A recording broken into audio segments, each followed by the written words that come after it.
this up and running. We will get started here. Holy crap. Well, we're actually doing an episode and we're on time. Amazing things happen when you put your mind to it. Other than that, it's hotter than heck. It's not too bad right now. Yeah. Did you know he added that air conditioner to the mansion? Yeah. The LA mansion that we are located in?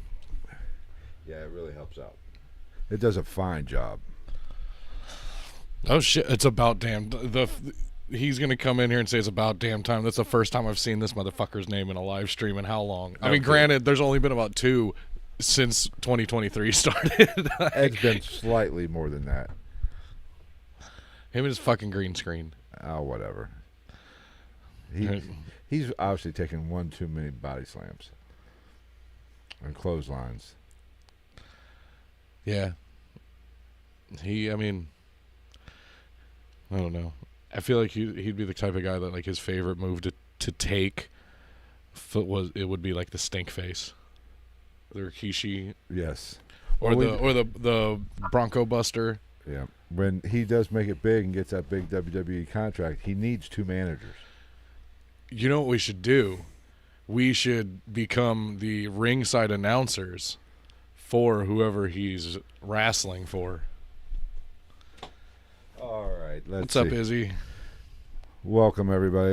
We have been out for a while, but we are getting back on track, hopefully. We're fucking back.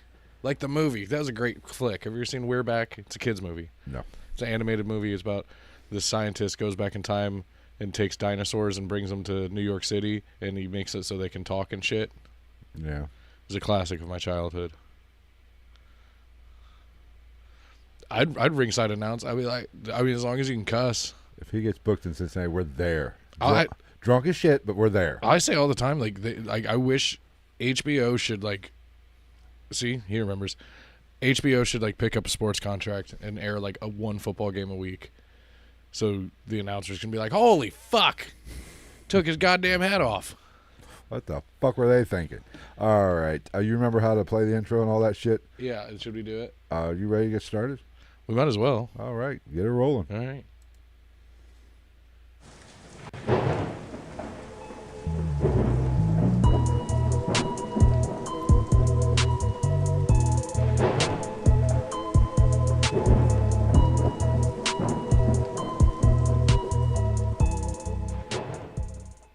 What is up, everybody? Welcome to another episode of the GITM podcast, where we cover the paranormal and, like today, true crime.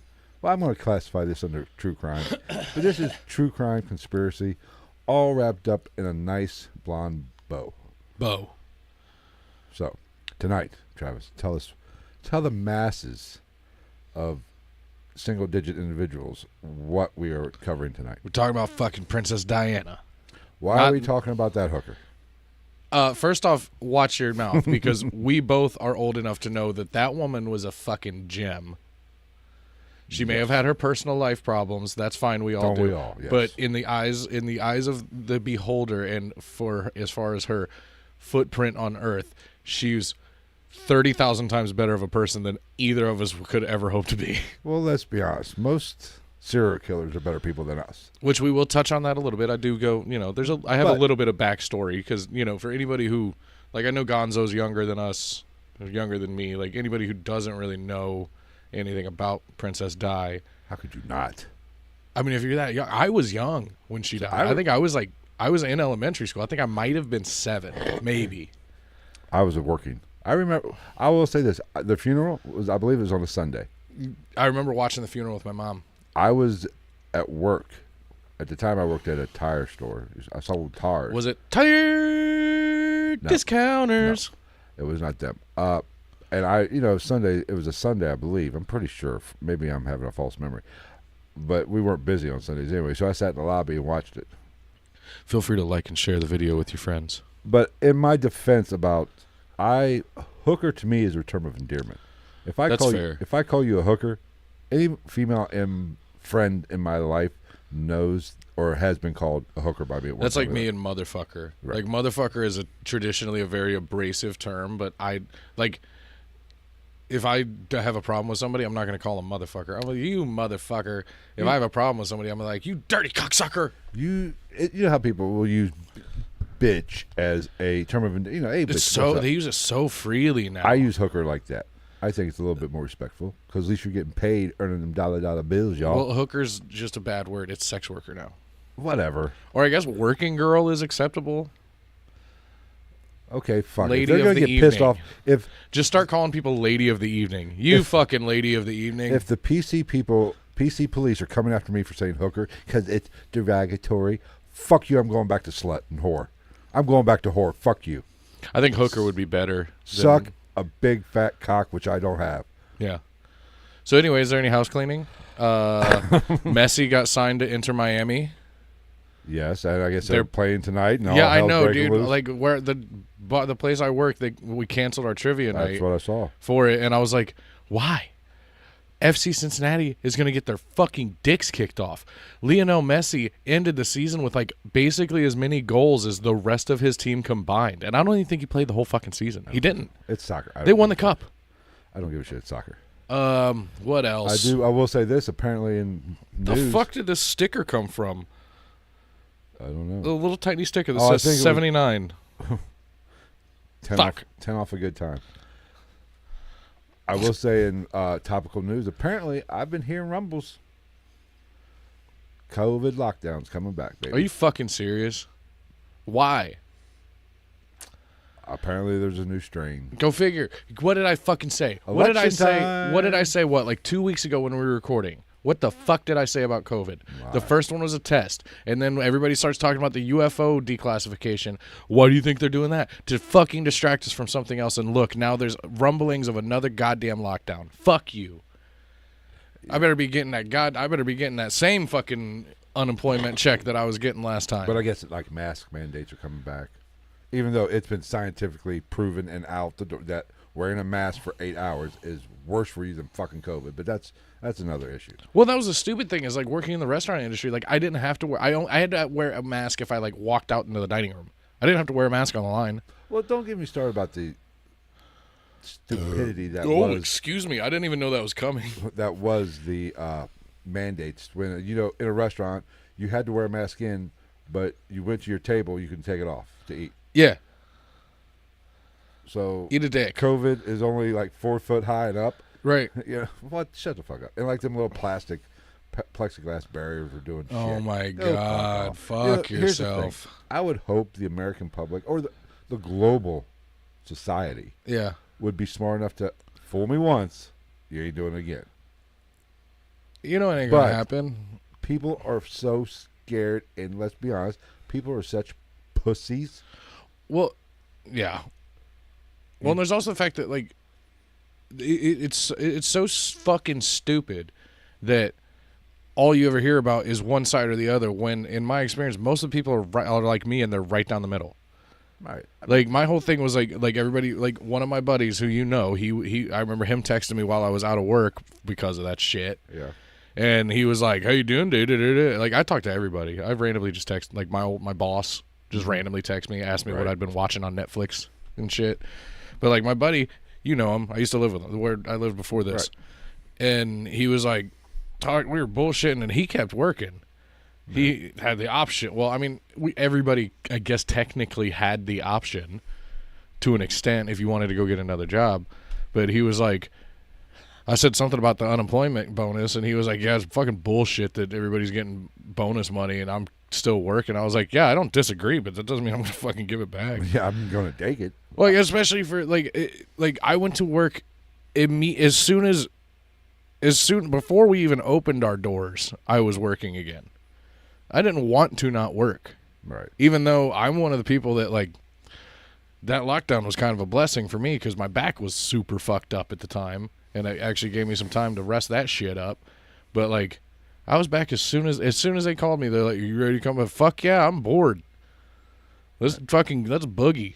Listen, I was of the thought when COVID first happened, the 2 weeks to slow the curve, I was like, okay, I kind of understood what they were trying. A little bit.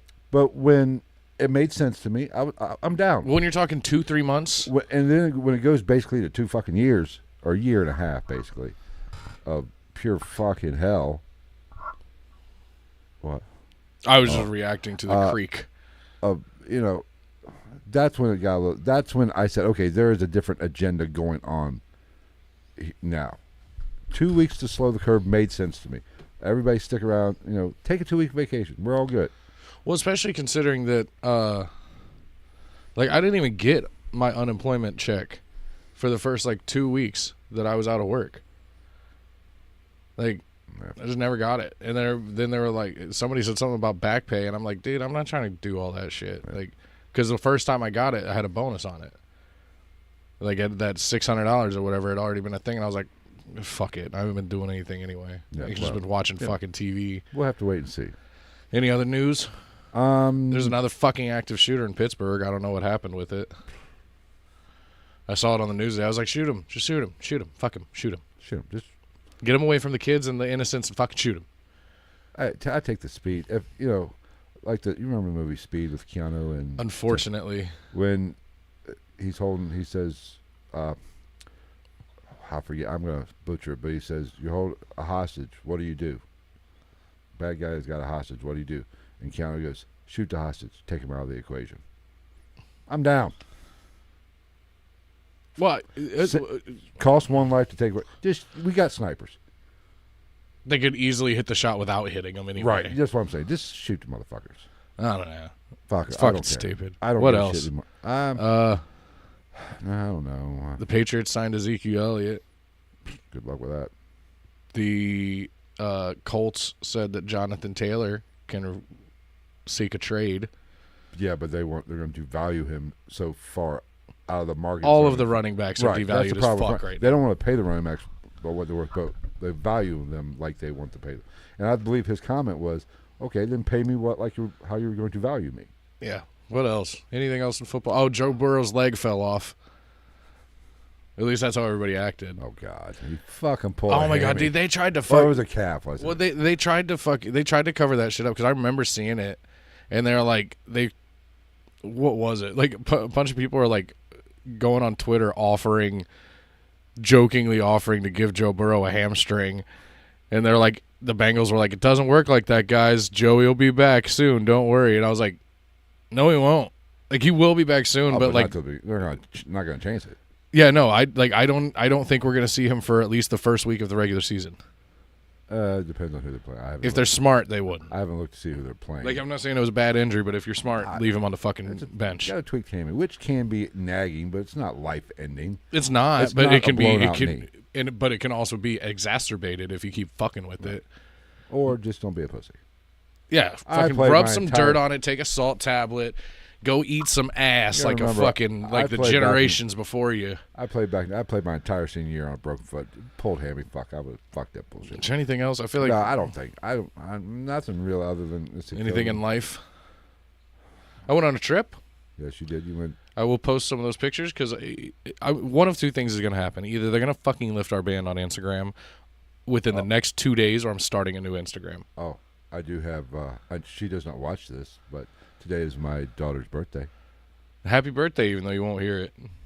The big fucking hater. The big 2-1. Oh shit! Wait, what? Today? Yeah. Are you going out? No, I was going to. Oh yeah, you got to work. I got to work. I thought about taking a vacation day, but she's probably got plans. And plus, it's not going to be fun until the weekend anyway. Yeah, I think. Because you know what they say, everybody's working for the weekend. Yeah, because she had mentioned doing something this weekend, going out this weekend, because we were supposed to do dinner. Couple weeks ago. Oh God, you know how that's gonna go. It's her 21st birthday. She's gonna show up to meet you, and you're gonna look at her and go, "What the fuck is that on your body? What are you wearing?" You go back to your house and you take off that belt that you call a fucking a pair of shorts, and you go put on some real goddamn clothes like a fucking potato sack or a nun's uniform. Yes, I want a full muumuu. Yeah, I did. I went on a trip, and either on our current Instagram or a new Instagram that I will shortly create, I will post some pictures of that. Went out to the middle of fucking nowhere. First day, went to a place called Otherworld. I will definitely be posting pictures of that. That place was cool as shit. Super trippy, super fun. Super trippy. Super. Yeah, like interactive thing. It was Oh. cool. It was like a whole fucking like old grocery store. Not overhauled, of course. Saturday was a bunch of bullshit. Just kind of went out and did stuff. I ate absolute shit on Saturday. We were geocaching. That's a new thing I've gotten into. Oh, don't even get me on started eating shit. I've gained like 30 pounds. I am a fat I was fucking bad. Like I got you we lived together. You know how it was. I was not going to the gym regularly. I've been to the gym more in the last week than I went to the gym in the month before that. I was at the gym till fucking almost 2:00 in the morning last night. Yeah, because I know you fucking stole out of my bank out of the fucking Monopoly game at like 3 o'clock in the morning or something like that, you motherfucker. If it's a bank heist, I can't help that. You robbed me, bitch. I also completed the album, the sticker album. Good job. Yeah. I've been rolling hard off of that. Dude, I literally I spent no less than an hour building boards just off that money. And now, I have nothing to live for. Yeah. But yeah, and then Sunday went to the hippie festival. Got sunburnt to shit. I don't know if we can see it, but I got a straight line. Nice. It's literally a fucking straight line from where my sock was. All right. I say we go ahead and... Got anything else? Let's get this party started if you don't. You got to get out of here. Ah. We got a hard... This one should be... I feel like this is a very talk-throughable one. At least, especially the first 3 pages, because I did go into some backstory for anybody who doesn't know who Princess Diana is, you piece of fucking shit. Born under a goddamn rock before... Yeah. Oh my god, Hawaii's on fire. Yeah. What the fuck? Like the second or first most, like, deadly wildfire in American history? Can you believe that shit? Really? Yeah. It's an island. Dude, no, It's an active volcano. What was I listening to? I might have been listening to a podcast or something, but they were talking about, like, this chick that somebody knew was talking to them, and she was in Hawaii at the time, and she said it was the most fucking horrible thing in the world.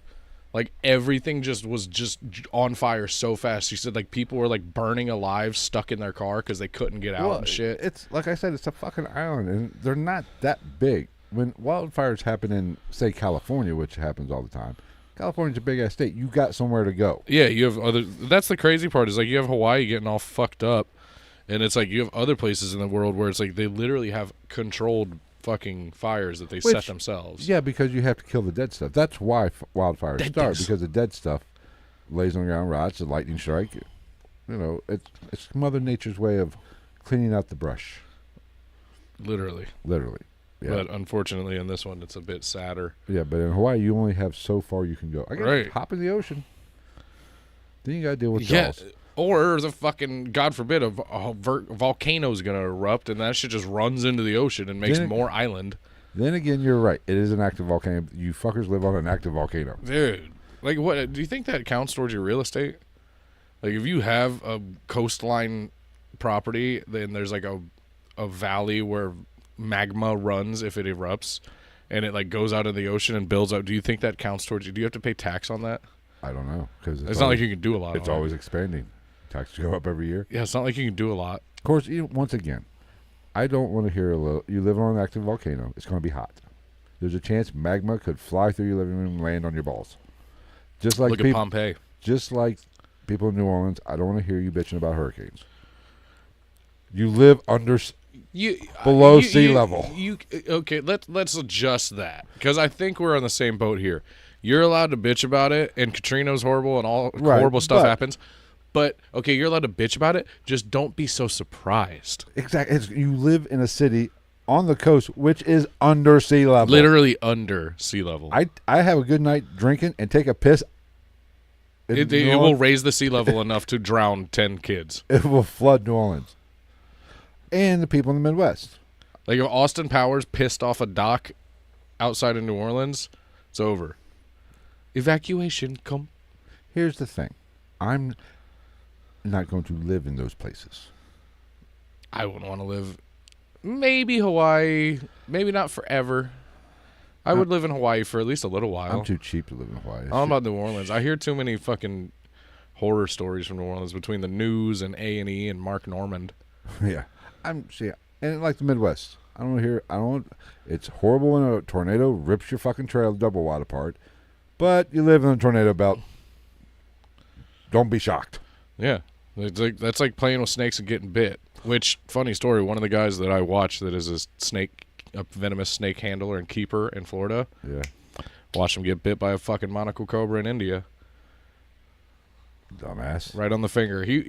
I don't know if he had to get it cut off or not, but like, he's a professional, so. He's a professional. Well, dumbass. He did, like, he handled it really well. Like, literally, he had his fucking finger. So he instantly sucked the venom out, which doesn't really work. Doesn't really work like that. But that dude had a fucking like kung fu gorilla grip pussy grab on his fucking finger, like until they gave him anti-venom for like at least an hour. It was purple because he was holding it so tight. And they're like, oh, no, no, no, no. And he was like, no, if I fucking let go, it's going to go everywhere else. True. Doctor person, just do your fucking job and let me do mine.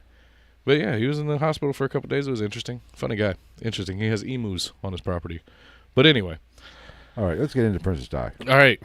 Diana Frances Spencer was born on July 1st, 1961 at Park House, Sandringham, Norfolk. Nice. I'm just going to say all these wrong because I'm going to say I'm wrong anyway because they never pronounce it. Well, I guess technically they pronounce it right since they are proper English. She was the fourth of 5 children of John Spencer, the Viscount Althorpe, from 1924 to 1992 was his life. There's a lot of fucking terms in here that I'm not going to lie, I didn't even look into because I don't care. And Frances Spencer, the Viscountess Althorpe, née Rocher, 1936 to 2004. The Spencer family had been closely allied with the British royal family for several generations. Her grandmothers, Cynthia Spencer, Countess Spencer, and Ruth Rocher, Baroness Fairmoy, had served as ladies-in-waiting to Queen Elizabeth and the Queen Mother. Again, I actually didn't know some of this stuff. That's why I went into the backstory a little bit. Go. Now, within the family, she was also known as Dutch, as a reference to her duchess-like attitude in childhood, which really made me think, I'm like, no disrespect to the dead or somebody who was actually a good person. Does that mean that she behaved royally, or does that just mean that she was kind of a bitch?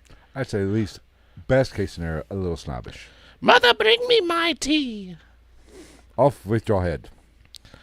Oh, God. Gotta love Allison. God forbid we do a fucking episode about a British princess and we don't make an Alice in Wonderland reference. Insert other fucking, I don't know. We're all mad here. As long as it's not Snow White, we're all right. I couldn't quote that if I wanted to. I've seen it, but all the shit going on with Snow White now. What? The hooker who's playing Snow White. I'm not even going to use hooker because that's a term of endearment. Everybody's pissed off at her. Who? Who is it? She's not Caucasian, we'll say that. But why do we give a fuck? But she made comments about that. Apparently, they're redoing Snow White to where, and she kept making comments about how it was very sexist and blah blah. It's a love story about a princess wanting a prince to meet a prince with a bunch of little people. It's very woke feminist the way she's coming across with it. Okay, you don't need a man, then just write. Then don't be in Snow White. Write a whole nother fucking story. Yeah, whatever. But I forget she's Brazilian or Latino of some sort. Was it fucking Sofia Vergara? No, I forget. But that'd be hilarious. She's made a lot of feminist type comment about how Snow White is. She doesn't want a man. I'm paraphrasing all this, but she doesn't want a man. She just wants to be the strong leader that she is. Okay, make a movie about that. Quit doing these live action remakes of the classics. I know. I'm just waiting for the fucking new Little Mermaid to come out on Disney Plus. I have to watch it. Like, I grew up watching the actual Disney movies. I have to watch it. I don't know if I'm going to like it. And before anybody fucking says anything, it has nothing to do with the fact that Ariel's fucking black or mixed or whatever I think it's Zendaya is. I don't give a fuck about that. I just overall have not been a big fan of the quote-unquote live-action adaptations. Well, I've told you my opinion on the Little Mermaid. Little Mermaid? Little Mermaid. It is a sea-dwelling fictitious character. Now, Allegedly. which maybe we'll cover it at some point. Oh, we could do it. But we all know, anybody that watches Shark Week or Discovery Channel knows animals that are fish that live in the ocean, or mammals that live in the ocean, the deeper you go, there's less sunlight. Yeah. So there's no need for melatonin. And I would assume that Atlantis, or wherever Ariel's from, is on the bottom of the ocean. So it would be dark. Yeah, she is So Poseidon's daughter, isn't she? Yes. Anatomically, she would not be dark because she would not need. She'd probably be an albino. If we're being correct. Okay, so if you had to fuck a mermaid, would you rather have a fish top or a woman top? Oh, we gotta have a woman top. Yeah, so you'd rather fuck a fish vagina? I gotta have boobies to play with. I mean, they do say that dolphins and manatees are very similar to human vaginas. Again, we've talked about this, and I want to know the fucking scientist that found that out. Experimented on Something that. tells me he was weird in high school. But anyway, let's get back to the fucking news, if you will. Yes. Now, again, Diana grew up in Park House, situated on the Sandringham estate. The family leased the house from its owner, Queen Elizabeth II, who Diana called Aunt Lilibet, Aunt Lilibet, since childhood, which is adorable. That is. I have to say. It's just like I have a sister. I couldn't say her name, and it just became Nanner. Nice. Yeah. So, yeah. Now, Diana was 7 years old when her parents divorced. She lived with her mother in London during her parents' separation in 1967, but during that year's Christmas holidays, Lord Althorp refused to let his daughter return to London with Lady Althorp. Shortly afterwards, he won custody of Diana with support from his former mother-in-law, Lady Fermoy. And in 1976, Lord Althorp married Rain, Countess of Dartmouth.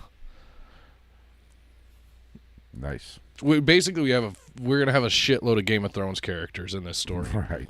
Now, Diana's relationship with her stepmother was particularly bad, and she resented Raina, whom she called a bully, and on one occasion, Diana pushed her down the stairs. Oh.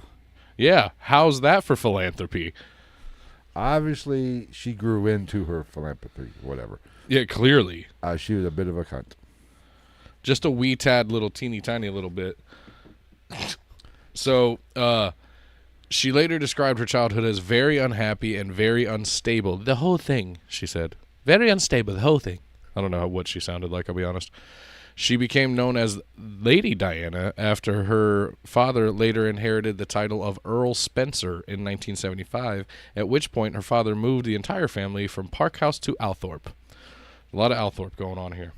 Now, Diana was initially homeschooled under the supervision of her governess, Gertrude Allen, and she began her formal education at the Sillfield Private School in King's Lynn, Norfolk, and moved to Riddlesworth Hall School, an all-girls boarding school near Thetford, when she was 9.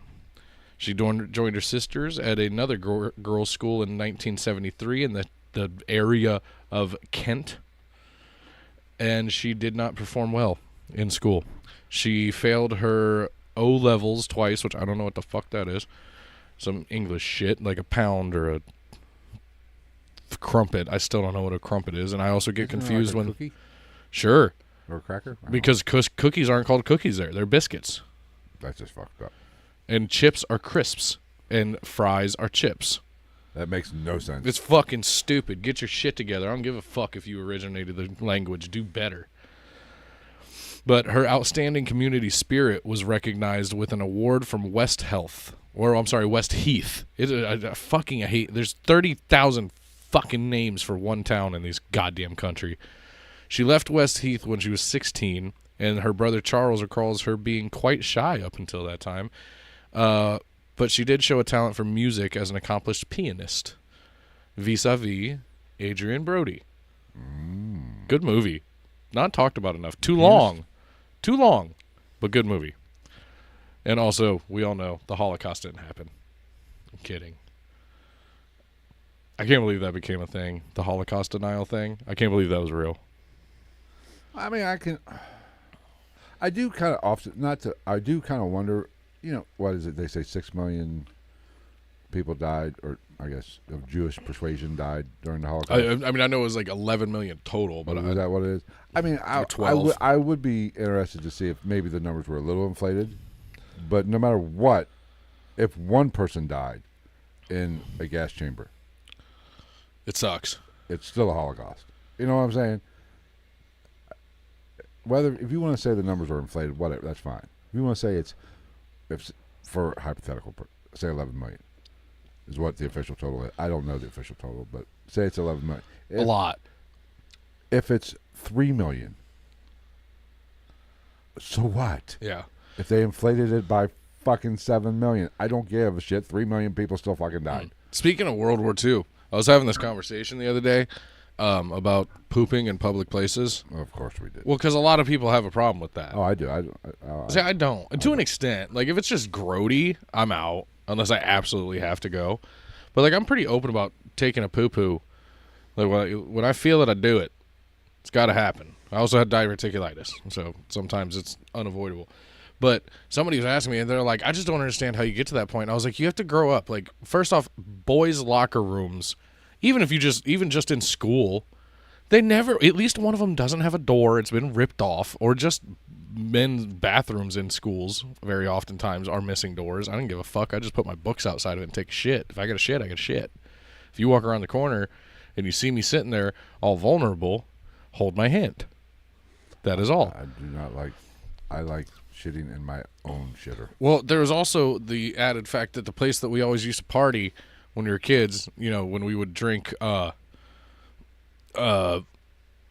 water and Fruitopia, because underage drinking is bad. It was in a barn, and in this barn there was a toilet with running water, but it wasn't like enclosed. There was just like next to it was like the kennel for the dogs, and then there was like just a pile of stuff. Like, it was like you could walk around like the path and the toilet was just there. And then there was a pile of stuff that you couldn't really see around. I didn't give a fuck. If I had to shit there, I would shit there. The only problem was I was around a bunch of fucking infantile teenage boys that were drinking and smoking weed. So out of nowhere, as soon as somebody finds out you're taking a shit, maybe an empty can comes over the pile of stuff. The next thing you know, you don't even know what's coming. It could be a whole fucking weight bench. It could be a 12-pack of Natty Light. It could be a fucking a pipe wrench. I'm just sitting there getting bombarded left and right by random fucking household goods and empty beer cans, and then I start having my fucking forefathers flashbacks from Hiroshima, because I'm like, here we go, death from above. This is how it happens. It's generational. It skipped one. Now it's my turn. I'm gonna die now. Well, let's just say if I'm out and about and the number 2 needs to happen, I'm having a serious debate whether would it be that bad if I just shit my pants? No, it is definitely better to just suck it up and take a shit in a public place than to shit your pants. Trust me, I have shit my pants pretty recently. I do not think my entire I'm sure I did, but I do not have any recollection of ever using the bathroom at school in any from kindergarten through. I mean, I didn't. Well, in college is different because the dorm was right there. I didn't prefer it, but like I did. I don't. Maybe I blocked it out. I'm sure I probably did, but I don't have any recollection of it. I don't have an active memory. Like I used to go to. Excuse me. I used to go to. Jesus. You are nasty. That felt so good though. I was like really bubbled up in my stomach. If I go on vacation like away. Yeah. There's been several vacations, especially back when I used to go to the NASCAR races. I'd be gone for like a week. Well, I mean, also, if you're at a NASCAR track, I would expect, like, you're not even shitting into water. You're shitting into more shit and dip spit.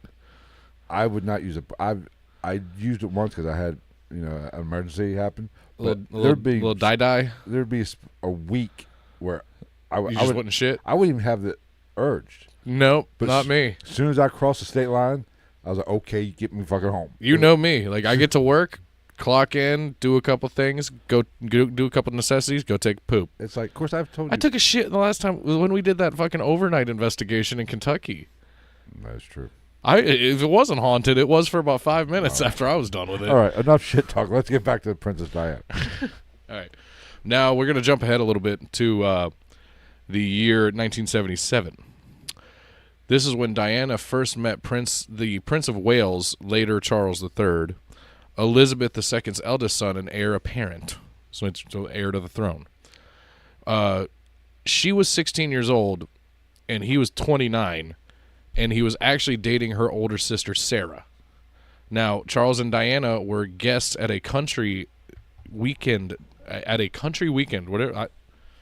That means two totally different things if you're I'm assuming in England versus America. In England, I'm assuming they're going to ride horses and shoot foxes and shit. And over here, you say a country weekend, you're drinking a fuckload of Natty Ice and watching Luke Combs fucking, how loud when it rains it pours. Sitting on a tailgate. Yeah. Just chilling on a dirt road. Yeah. Swerving like I'm George Jones. That's all I know. I don't know the rest of the song. I hate that fucking song. Now, again, they were guests at a country weekend during the summer of 1980, and he took a serious interest in her as a potential bride. The relationship progressed when he invited her aboard the royal yacht Britannia for a sailing weekend to Cowes. This was followed by an invitation to Balmoral Castle, which is the royal family's Scottish residence, to meet his family. Ooh, that's legit. That's going steady. You're going to Scotland to fucking meet the fam? Now, she was well received by the Queen and the Queen Mother and the Duke of Edinburgh. Again, it's obviously not Edinburgh. Now, Charles subsequently courted Diana in London, and he proposed on the 6th of February, 1981 at Windsor Castle, and she accepted, but their engagement was kept secret for 2.5 weeks. Ooh. Why? It's fucking 2 weeks. What kind of ducks are you getting in a row in 2 weeks for a royal wedding? I imagine that's a pretty thick prenup. Yeah, right. We'll get to that. Now, on the 22nd of June, 1982, Diana gave birth to the couple's first son, Prince William. She subsequently suffered from postpartum depression after her first pregnancy, which I'm pretty sure was somewhat well publicized back in the day. Well, there wasn't a lot known about it back. It was like everything else. I mean, that was hard to deal with. That's hard to deal with no matter what. But back in, 82, whatever you said that was? Yeah.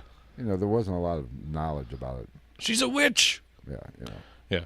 Now, 5 years into the marriage, the couple's incompatibility and age difference of 12 years became visible and damaging. Or because he had Dumbo ears. Which one was it? Oh, that's what he looked like. Like, he looked like as soon as his mouth opened every day, all it was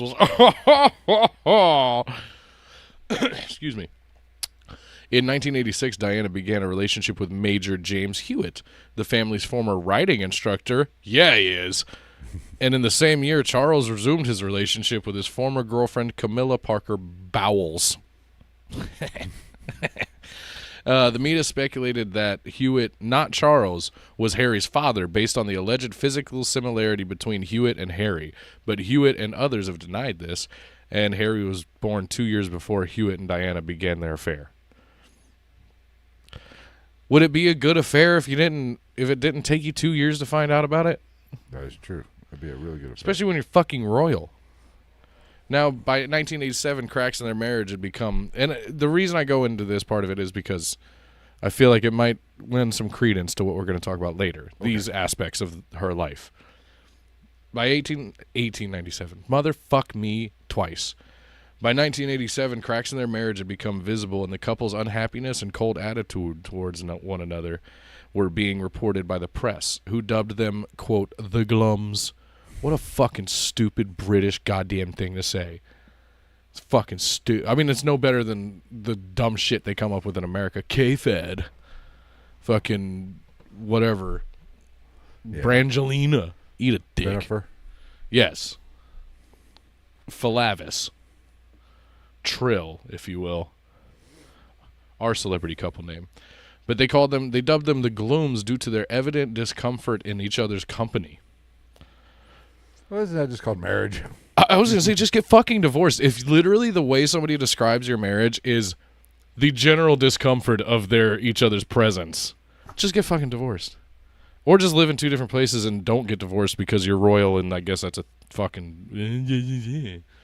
Now, in 1989, Diana was at a birthday party for Camilla's sister, Annabelle Elliott, when she confronted Camilla about her and Charles' extramarital affair. Wait a minute.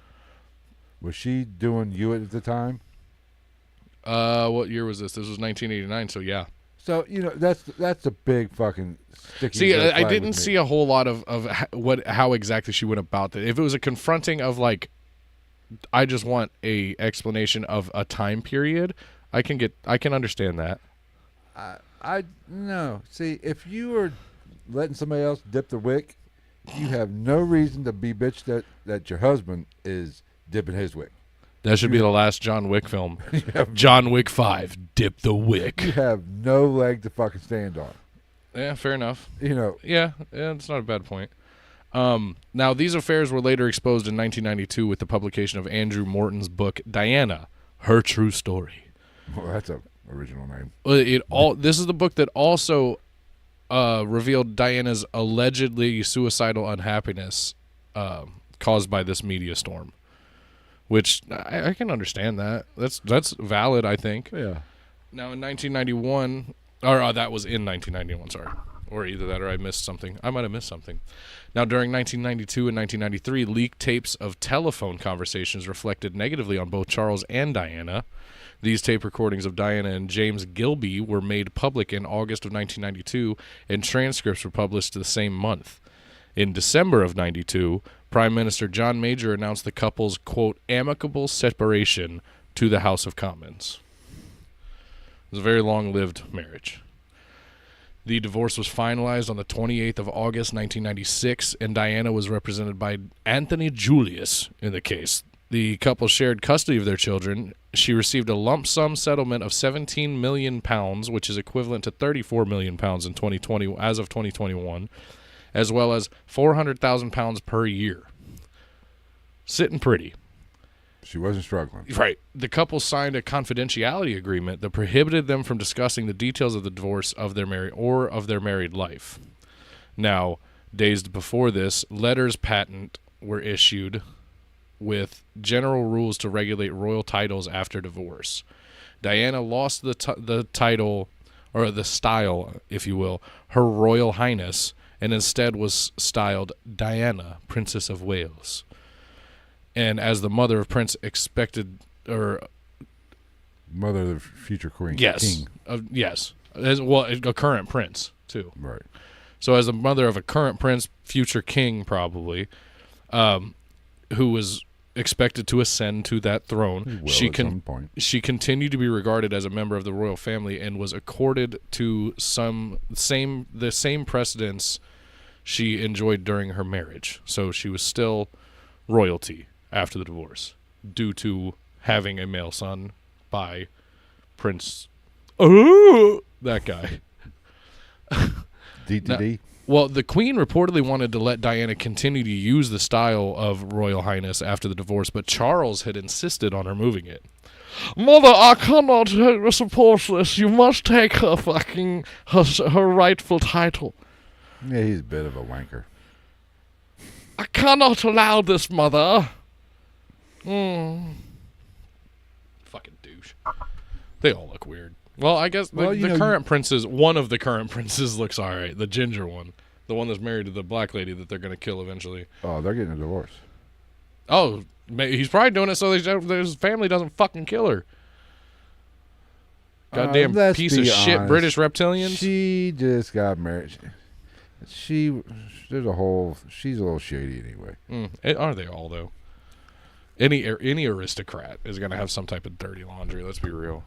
Now, Diana developed an intense interest in serious illnesses and health-related matters outside the purview of traditional royal involvement, including AIDS and leprosy. In recognition of her effect as a philanthropist, Stephen Lee, director of the UK Institute of Charity Fundraising Managers, said, quote, her overall effect on charity is probably more significant than any other person's in the 20th century. Probably accurate. I would have to say, yeah. Because like I said, we make our jokes, but like she is one of the gems of the 20th century. She went a long way from pushing people downstairs to being a giver. Yeah, she pushed a bitch down the stairs, and now she's the #1 philanthropist in the world. Switcheroo! And then I just have a quick list of, like I said, HIV and AIDS research and donations. She had a big hand in trying to go into all these war-torn countries from that time period and try to clear landmines and shit like that. Because, this is back in the day when kids were still getting their fucking legs blown off. Accidentally. Cancer, I mean, everybody does cancer, rightfully so. Can't fuck cancer. And leprosy. Not really sure where leprosy fits in there. Was there a big boom in leprosy at this time? I don't know. I'm not sure exactly how prominent leprosy is in the modern age. But do they just blame leprosy for their fucked up 250-year-old white picket fence teeth? Well, leprosy is more boils and shit on the skin. It's a skin disease. It's good old grayscale. I think it's actually more along the lines of herpes, and it's just easier. It's more kosher to say leprosy than herpes. Yeah, it's good old grayscale Yes. from Game of Thrones. I do not know how prevalent herpes. Herpes is very prevalent these days, considering 75% of everybody has it. You were saying? What was I saying? Oh, leprosy. I'm not sure how big of a problem leprosy is. I'm sure. Right? Maybe I'll Google that tonight. And if it's that big of a deal, just do it like Game of Thrones. Just make a fucking island dedicated to those freaks. I'm just kidding. If you have leprosy, don't touch me. Isn't that infectious? Like you can literally just get touched and you can get it. I think it's a little bit harder to transmit than what. I mean, people isn't think. every disease for the most part? I don't think it's as contagious as it's made out to be. But Yeah, that's fair. I don't know. I'm not a leprosy expert. Okay, so now we're gonna get into some legal and privacy issues with Princess Diana. We're gonna get into sex anytime soon. I mean, we're going back in time. The what? We're gonna get into her sex life anytime soon. Kind of, sort of, but not really. I figured it was. I found it to be kind of a null point in this whole story. There's some mention, kind of it, but She didn't like getting teabagged. Who doesn't? only if it's fucking Earl Grey. Now, we're going back and forth here a little bit, but in November of 1980, the Sunday Mirror ran a story claiming that Charles had used the royal train twice for secret love rendezvous with Diana, prompting the palace to issue a statement calling the story a, quote, total fabrication and demanding an apology. The newspaper editors, however, insisted that the woman boarding the train was Diana and declined to apologize. The fuck? So they were. You're the royal family. How do you have a fucking tabloid in your country just go, nah, fam, fuck y'all. That was that bitch. Yeah. What's the big deal? Like, how big dick was so that? this was before they got married, right? Yeah, 1980. Yeah, like, how big dick was that, So he was though? tapping it before. Well, he was dating her sister. Oh. But, like, how big dick is that editor-in-chief when he said that? Well, let's be honest. It's a royal Like, family. he just goes, I decline to apologize. Thank you, madam, and thank you, sir. Good day to you. I have many things to attend to. And then he walks away, fucking Conor McGregor style, in that one rap song that was big on TikTok stars. Bitch, I'm him. Quit playing. It's the royal. But in a three-piece suit. I've often wondered. I've had a theory. They have no power. They're rich now. They're figureheads now. I mean, I'm sure they have some type of sway or pull, but like it's not like they're directly in charge of anything. It's not like they're sending anybody to or the they gallows are, anymore. or they are, and we'll just never know. I don't find it shocking that when the editor-in-chief would say, go fuck yourself. That's how I want to see it. I want to see like this fucking like big mustachioed fucking twill suit wearing I mean, I'm fat too, but fatter than me fucking editor guy from England. He's just sitting there smoking a pipe. And the queen and the king or the prince and like their people are behind them and they're talking about it and he's like, and they're like, we would really like an apology and for you to retract this statement and tell us everybody that you were wrong because you were, sir. We do not appreciate this defamation of our character and we will not have it in our country. And he just sits there, get fucked. Fuck off out my office. Cunt. See you next Tuesday, motherfuckers. Get the fuck out. Well, it's Britain. They say that shit like we say the word the. Yeah. So yeah, either way, big dick on that guy. I love that guy. He's Hey, I my have a little favorite bit of person in the respect. story. He was tapping that ass on the side in a train. Well, he's tapping that ass and her sister's ass. what I'm That's saying. where it gets a little fucking iffy. Hey. If I was a prince and future king of England, I mean, it's very royal of them. I'd be tapping all the ass too. I've always said that is traditionally a royal, a characteristic of royalty, keeping the bloodline pure. And who hasn't had a sister fantasy? welcome to the royal family, where the fucking coat of arms is two deformed children of the same fucking parental units for the last 50 years, and our saying is keep the bloodline strong and the gene pool shallow. Have a good day, sir. Thank you.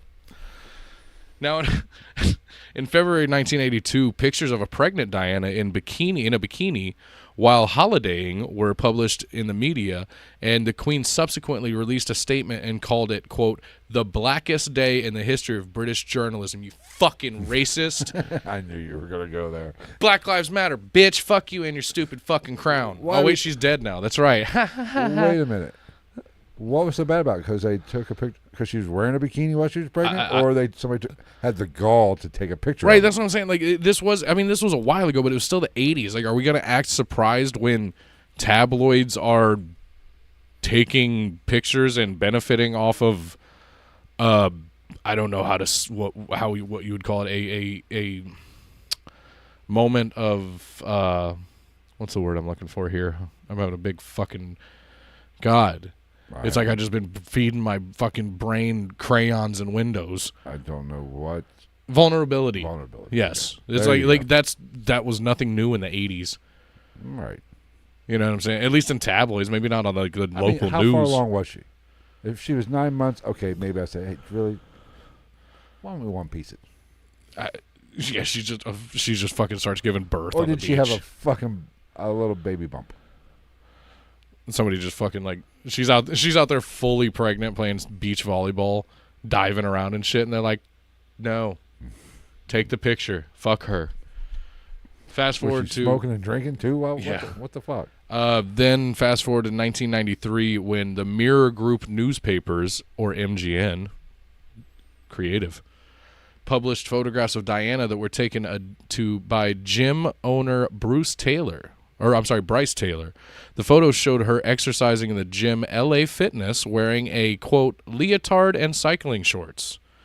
Diana's lawyers immediately filed a criminal complaint and sought a, quote, permanent ban on the sales and the publication of the photographs around the world. However, some newspapers outside the UK published the pictures. Again, get fucked. What's the guy's name from Spider-Man? That's who they're dealing with now. I will say this. Princess Diana would not last very well in an Instagram world. And also, leotard and cycling shorts. That wasn't that one fucking jazzercise chick doing shit on public TV. Don't you feel like a pony when you sweat? Have they not seen what women are wearing to the workout today? Oh my God, they're wearing underwear.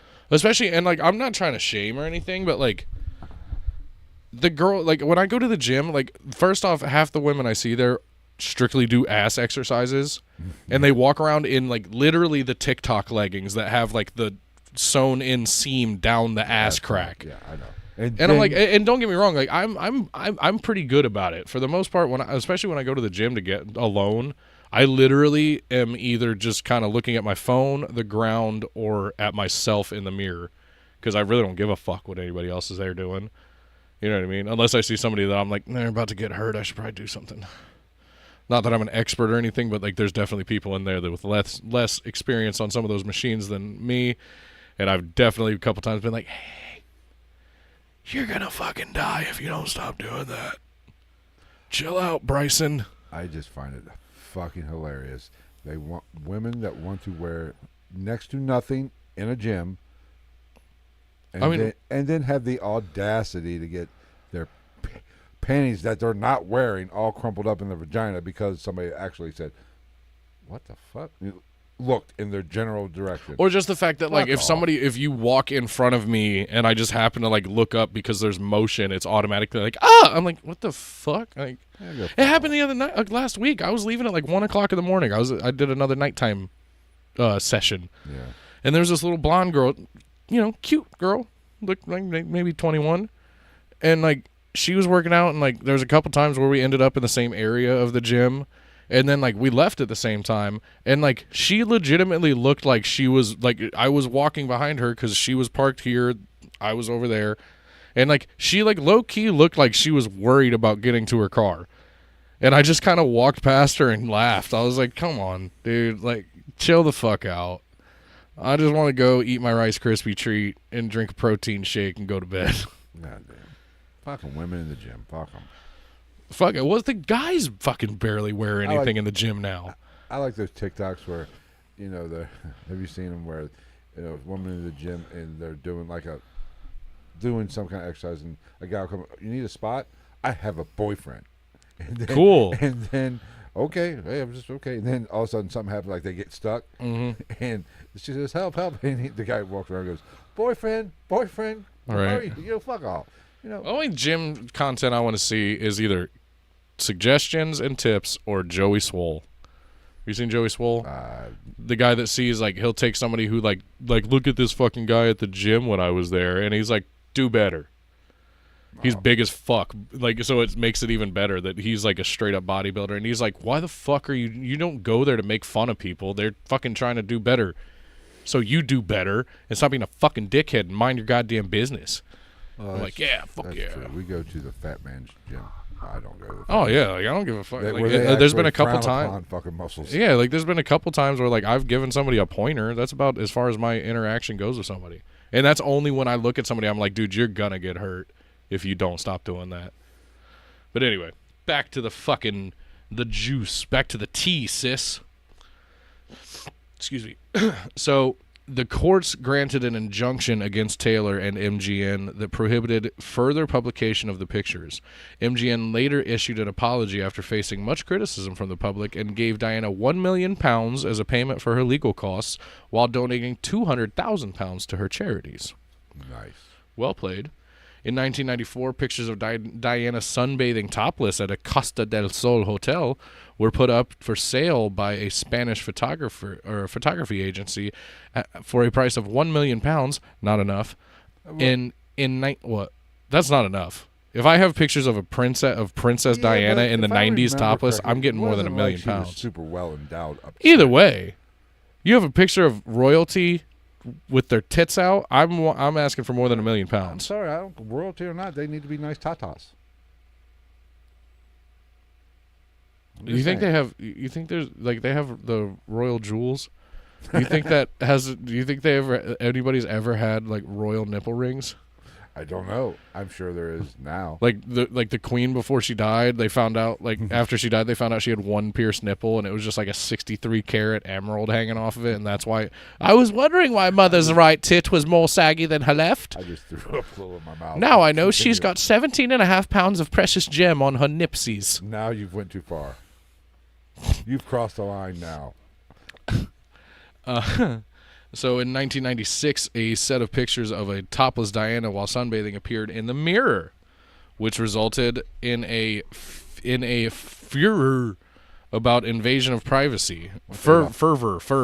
What's Adolf got to do with this shit? 999. In the same year, she was the subject of a hoax call by Victor Lewis Smith, who pretended to be Stephen Hawking, though the full recorded conversation was. How the fuck? You're a real piece of shit if you're prank calling people as Stephen Hawking. Like, unless you had a computer or a machine, if you're just sitting there literally like, hello, Diana. What year did he lose all his ability? I don't know. He might. You might be right. He might have had at least the ability to speak at the time. I like your basically a computer voice. That's funny. He did not look good at the end. Just literally every time he did not look good in the beginning either. He looked like a Shih Tzu that needed to go to the groomer. We're going to hell for speaking like this about the dead. Anyway, so she dated the British Pakistani heart surgeon Hasnat Khan, who was called, quote, the love of her life by many of her closest friends after her death. She is said to have described him as Mr. Wonderful And in May of 1996, Diana visited Lahore. Lahore? Yeah. Upon invitation of Imran Khan, a relative of Harsnat Khan. I would really like to go to Lahore too. Right? And visited the latter's family in secret. Khan was intensely private, and the relationship was conducted in secrecy, with Diana lying to members of the press who questioned her about it, and the relationship lasted about almost 2 years with differing accounts of who ended it. She's said to have spoken of her distress when he ended their relationship. However, according to Khan's testimony at the inquest into her death, it was Diana who ended their relationship in the summer of 97. It's a good year. I don't know why, but it was. Now, within a month, Diana began a relationship with Dodi Fayed, the son of her summer host, Muhammad Al-Fayed. That summer, Diana had considered taking her sons on a holiday to the Hamptons on Long Island, New York. Rich people, if you didn't know. But security officials had prevented it.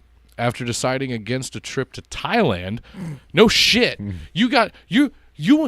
your security officials told you can't go to the Hamptons, so you're like, your fucking genius idea. How about Thailand? The fuck are you have you ever seen The Hangover 3? Do you like your kids? Because they're going to be gone, especially back then. Are you shitting me? That'd be like you and me right now. They'd be like, oh, yeah, you and Phil are going on vacation. Where are you guys going? Oh, yeah, we're going to Baghdad. Yeah. The shitty part. We want the real thing. We're going to, we're just going to take a long weekend. We're going to jaunt over to fucking Fallujah and just have a little chill. You know, we're going to have some of that fancy coffee they make in the sand. Fuck off. Thailand. Now, after deciding against a trip to Thailand, she accepted Fayed's invitation to join his family in the south of France. Much better idea. I would think so. Where his compound and large security detail would not cause concern to the Royal Protection Squad. Muhammad Al-Fayed bought the Junakal, a 60-meter, multi-million-pound yacht, so multi-million-dollar yacht, on which to entertain Diana and her sons. This motherfucker bought a multi-million-dollar boat to impress his fucking lady and her children. Oh shit, that's fuck you money. That's yay 2 Christmases money. Yeah. That's you're the only kids that are gonna say, yeah, the royal family Christmas is all right, but stepdad's Christmas was fucking sick. No shit. He bought me the Ferrari factory, and he got my brother Antarctica. Now Diana and her sons. To entertain Diana and her sons. Tina Brown later claimed that Diana's romance with Fayed and her 4-month relationship with Gulu Lavani were a ploy to, quote, inflame the true object of her affections, Hasnat Khan. Hasnat. Hasnati. So this was a fuck you relationship. Yeah. These were fuck you relationships. Allegedly. So jump forward a little bit in 1997. On August 31st of 1997, Diana died in a car crash in the Pont de Lama tunnel in Paris while the driver was fleeing the paparazzi. The crash also resulted in the deaths of her companion, Dodi Fayed, and the driver, Henri Paul, who was acting security manager for the Hotel Ritz in Paris. Trevor Rees-Jones, who was employed as a bodyguard by Dodi's father, survived the crash, suffering a serious head injury.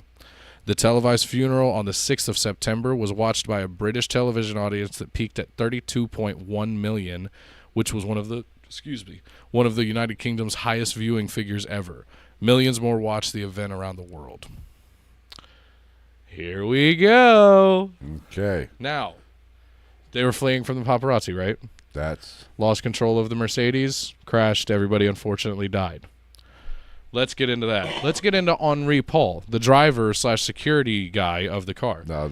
He died. He's the one that died. Right? He died, yes. Okay. Now, theorists have alleged that the driver of the Mercedes-Benz W140, Henri Paul, who we spoke about briefly just a minute ago, was in the pay of a national, or was being paid by a national security service, though different versions of the allegations name the country of the security service alternately as Britain, France, or the United States. Evidence purported to support that this arises mainly from money in his possession at the time of his death and his personal wealth. These allegations are covered in Chapter 4 of the Operation Paget criminal investigation report. And Muhammad Al-Fayed claims that Henri Paul was working for M16 and they set him up. That would be MI6. I'm just correcting you before. I'm American. I know this shit up. Nobody in America knows what MI6 is. They know what I'm talking about when I say M16. We've all seen James Bond. Yeah, unfortunately. I'm sorry. I'll say it. Half the James Bond movies are trash, especially the newer ones. God damn it! Nobody's gonna know what MI6 is. They know what M16 is. They're gonna say, "Oh, he had him a big old pew pew." Okay, just say he's a good man. Say the British CIA, the British intelligence. The inquiry found no evidence Henri Paul was an agent for any security service. Or did he have he didn't have an M16? No, he probably had one of those bullshit. He probably had like a fucking Kalashnikov or some shit. He had an AR-15, but not an M16. Now we're going to talk about some blood samples. Oh, blood samples. Another allegation concerns the reliability of blood tests carried out, which indicated Paul had been drinking before he took the controls of the car. The French investigators' conclusion that Paul was drunk was made on the basis of an analysis of blood samples, which were said to contain an alcohol level that, according to Jay's September 1997 report, was 3 times the French legal limit, which I would assume it's 0.08 in America, so in Europe it's got to be 3. 3.5. Yeah. If you're under, I mean, you can have a point, or you can have a 2.4 if you're 14, because that's how they do things. Excuse me. This initial analysis was challenged by a British pathologist hired by Al-Fayed, and in response, French authorities carried out a third test, this time using the more medically conclusive vitreous fluid from inside the eye, which confirmed the level of alcohol measured by blood and also showed Paul had been taking antidepressants. That's a thing. I just found out about that today, actually. What? I was listening to this past weekend with Theo Vaughn. He had a coroner on. He also talked about these vitriol samples. Huh. He said, like, if you have to do a toxicology report, you either go straight into the heart, like Pulp Fiction, because obviously the heart's not pumping through the veins and arteries. Yeah. Or if that doesn't really work, you can go straight into the side of the eyeball. And he said you can get about 4 cc's, give or take. Nice. Yeah. Excuse me. It's been claimed that the level of alcohol reported to have been found in Paul's blood was inconsistent with his sober demeanor, as captured on the CCTV of the Ritz that evening. Robert Forrest, a forensic pathologist, said that an alcoholic like Paul with a higher tolerance for alcohol would be able to appear more sober than he actually was. The families of Dodi Fayed and Henri Paul did not accept the findings of the French investigation. It was disclosed in 2006 that Lord Stevens had met with Paul's elderly parents, telling them that their son was not drunk. And just prior to Stevens' appearance at the inquest, a source close to Stevens stated that this inconsistency could be explained as him being, quote, considerate and sensitive towards the elderly couple. An assessment Scott Baker suggested might be credible in his opening comments to the jury. And under cross-examination at the British inquest in 2008, Stevens denied, quote, deliberately misleading Paul's parents and said that the chauffeur's condition at the time of the crash did not match the police's definition of being drunk, which he said relied upon someone's physical responses. Yeah. Got it. Yeah. So there's that.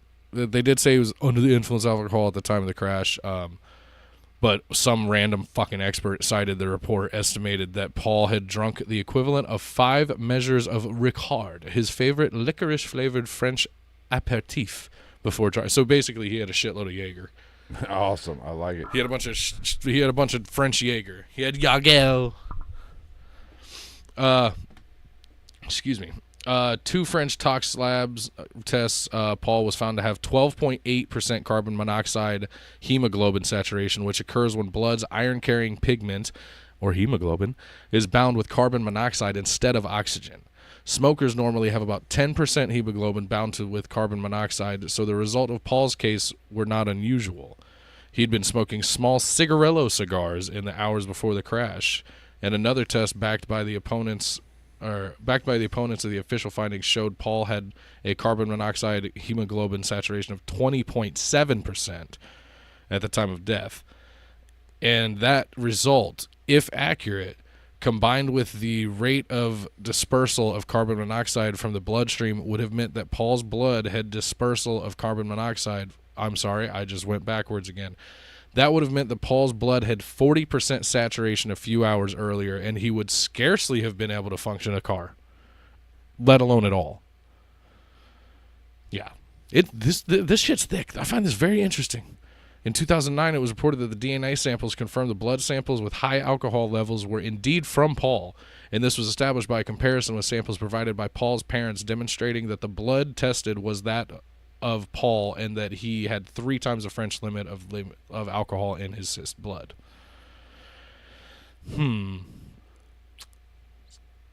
So that's a thing. So he was drunk. All right. Yeah. Where was it? Does not make a conspiracy. Yeah, there's a bunch of shit in here that I like. Well, if he was drunk, doesn't this kind of take away from the conspiracy aspect of this? There's more. Okay.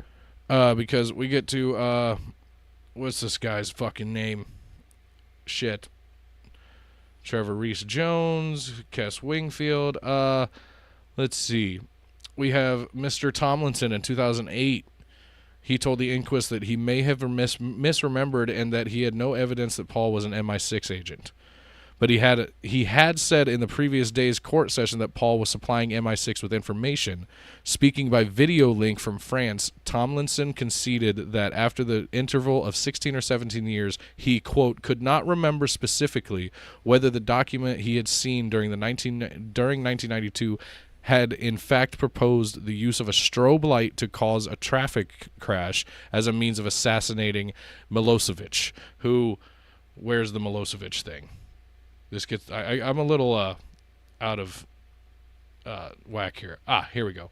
So he alleged that MI6 was monitoring Diana before her death and had told Mohammed Al-Fayed and that Paul was an MI6 agent and that her death mirrored plans he saw in 1992 for the assassination of the president of Serbia, Slobodan Milosevic, by using a strobe light to blind his chauffeur. This is another conspiracy theory that there was some type of pre-planned strobe that basically just perfectly timed and threw off the driver and caused the crash. That seems like a horrible way to do an assassination. It really does. Very inconsistent. I agree. I mean, well, so he said he didn't remember if that was the exact verbiage, although the use of lights for this purpose had been covered in his MI6 training. And the Operation Paget inquiry was given unprecedented access to the offices of both MI5 and MI6 to investigate Tomlinson's claims. And it was later revealed that he mentioned the mentioned memo was a proposal written in March 1993 to assassinate another Serbian figure if he gained power, not Milosevic. Yeah. The plot thickens. Yes, it does. The inquest was later told by an anonymous MI6 manager referred to during the proceedings as Ms. X that MI6 were not keeping any file on either the presence of the princess or Dodi and that there was no plan involving them. The inquiry concluded by dismissing Tomlinson's claims as an embellishment, and it went on to comment that this embellishment was largely responsible for giving rise to the theories that Diana was murdered. Oh, well, I will call bullshit on that. I'm sure they were keeping tabs on. Well, yeah, I mean, it's a given. There's no doubt in anybody. That's just blatant denial. That's a lie. Yeah. Well, one part of the whole thing of her being murdered is the suspicion that at the time she may have been pregnant with Dodi Al-Fayed's child. Okay. Which we all think is fucking dumb, but from a royal family standpoint, yeah, they probably wouldn't like that too much. I guess the Queen just said, "Look at her, she's a trollop."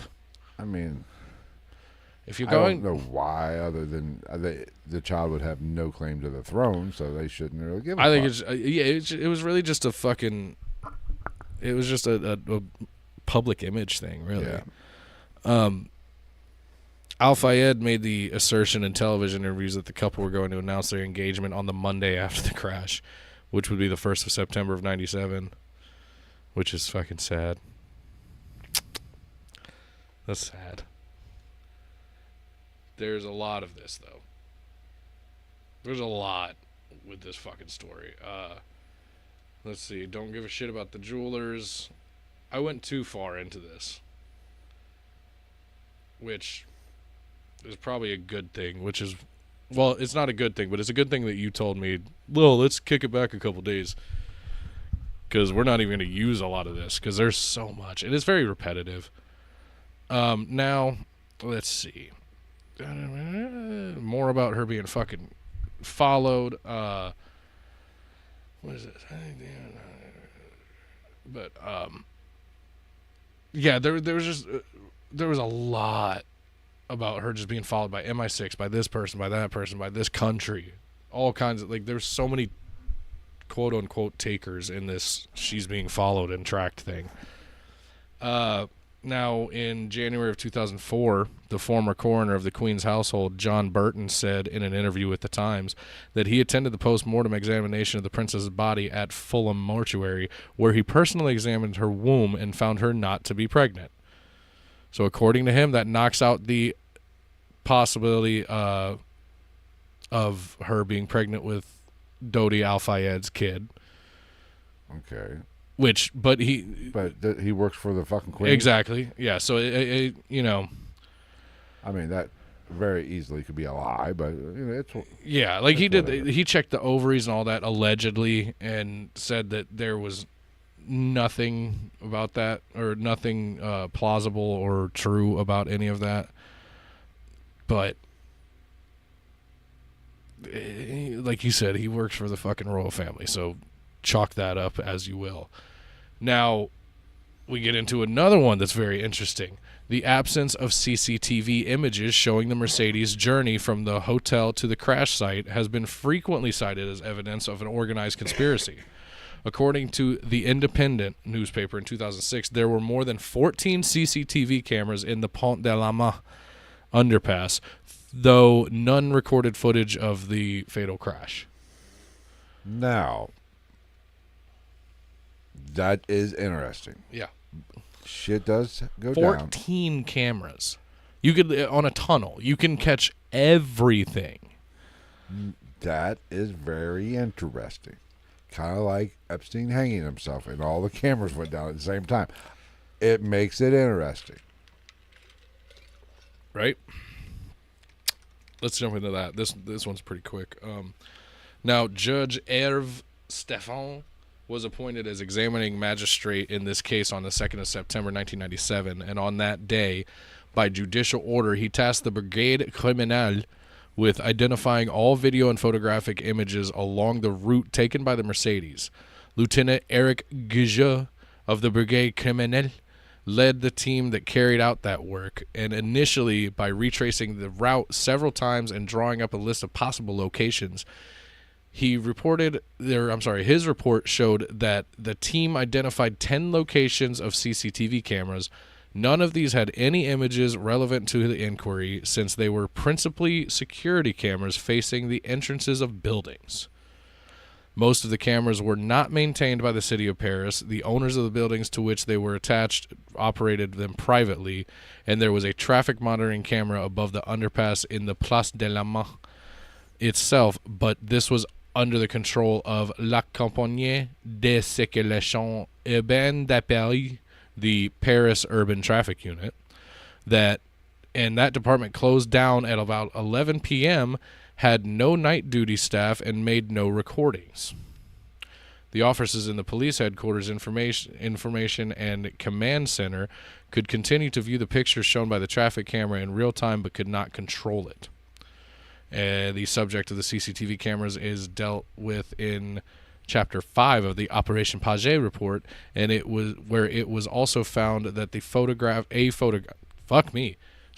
that it was found that a photograph that was published in a book by David Cohen called Diana, Death of a Goddess, and captioned as having been taken just before the car entered the tunnel, was in fact taken by a photographer as the car left back at the back of the Paris Ritz.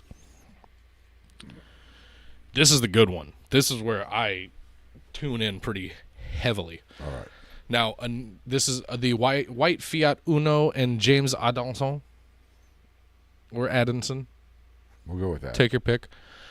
Analysis of the wreckage of the Mercedes revealed it had glancing contact with a white Fiat Uno, which left traces of paint on the Mercedes bodywork. Extensive attempts by the French police to find the vehicle involved were unsuccessful, and although no one had seen the Fiat in the tunnel, some witnesses reported seeing an Uno exiting the tunnel.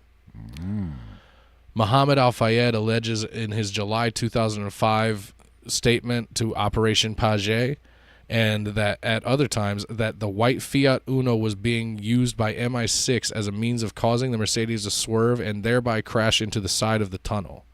Al-Fayed further alleged that the Fiat Uno was owned by a French photojournalist named Jean-Paul James Andanson, a security services agent, according to Al-Fayed, who had photographed Diana while she was in his villa in Saint-Tropez in July 1997.